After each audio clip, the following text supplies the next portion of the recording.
was going to get to that because you and I, we're old enough to have lived through this many times, and you can only hold your breath now and go, okay, have we finally got to that point where we can see peace in the Middle East? My only caution about that is you're dealing here with a regime that, was happy to fund October 7 in the hands of Hamas.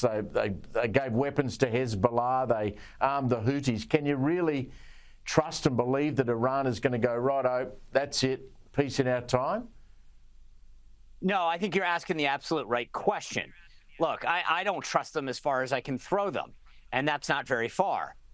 What I do know is they were backed into a corner. President Trump made it very clear that they had an option and an opportunity for peace.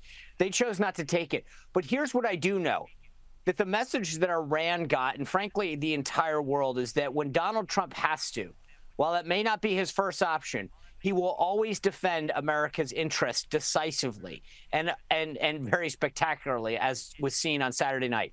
And so while I don't necessarily trust him, I think that the message that they got was, if you screw with us again, if you try to enrich uranium again, we will take you out and we will go further. So again, I think that the takeaway from Saturday night isn't about whether or not we can trust them or whether we'll ever be friends with them, but it's a question of, did we scare them enough to realize that one more misstep and it's not going to end well?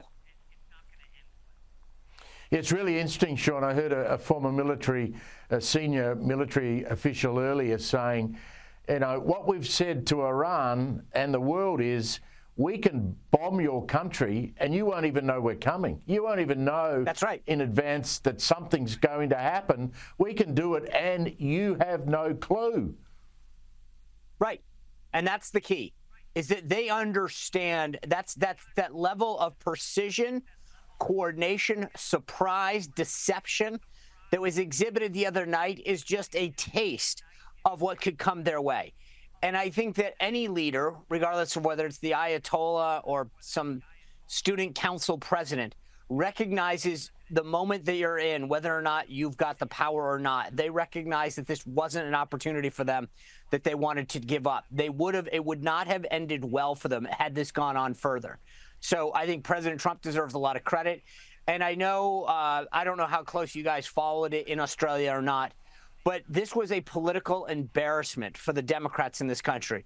From Alexandria Ocasio-Cortez to Bernie Sanders to the leader of the House Democrats, Hakeem Jeffries, they literally beclowned themselves this weekend trying to appease the far left progressive base. And 48 hours left are standing there looking like complete national embarrassments for how they handled the situation. Yeah, they ran out on Saturday morning Australian time and started talking about impeachment, for God's sake. Yeah. I mean, look, I get that that's reflexively what they think they should do, and maybe it appeases the very far extreme left of the party that's the base of who they are today.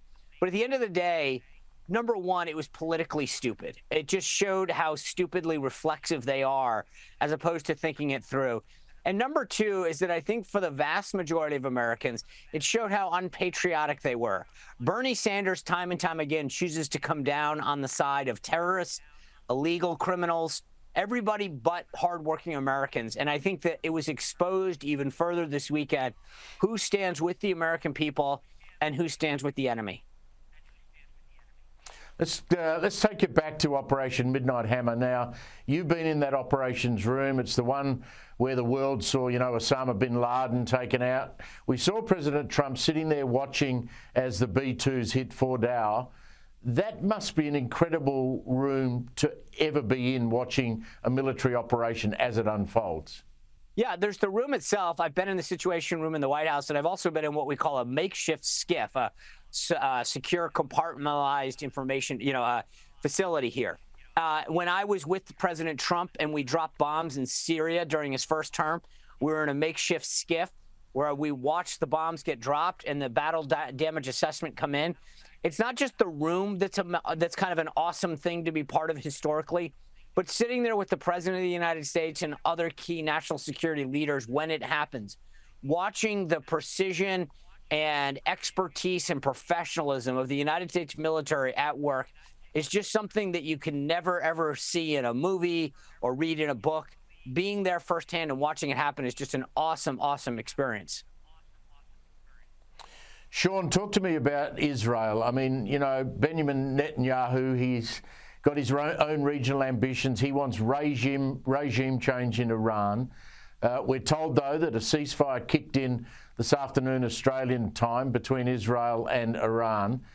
Does Donald Trump have Netanyahu under control? Absolutely. Look, I think Netanyahu, if left to his own accord, would want to continue prosecuting the case against Iran. I don't think that's any secret. He definitely would want regime change. But President Trump's made it very clear what the U.S. objectives and national interests are, which is that Iran cannot have nuclear capabilities.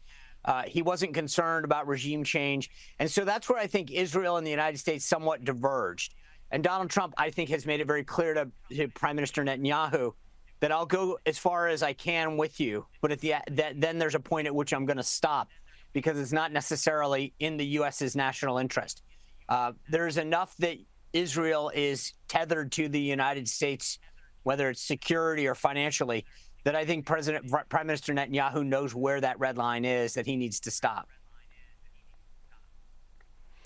Just finally, how enhanced is Donald Trump's reputation globally after what happened at the weekend? Look, the media and the left in America, I don't know how much you guys got it down under, but had come up with this silly phrase called taco. Trump always chickens out, and they were trying to make it seem like he never follows through. Donald Trump exhibited decisive judgment this weekend. And I don't think that anybody, whether it's China, Russia, North Korea, Iran, will ever question his resolve again. He showed that during his first term, as I mentioned, with Syria, and he showed it again this weekend. Look, Donald Trump is a man of peace. He doesn't like watching death and destruction happen.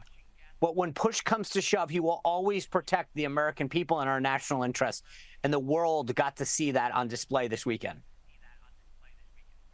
Sean Spicer, always great to catch up. Thank you, my friend. You bet, sir.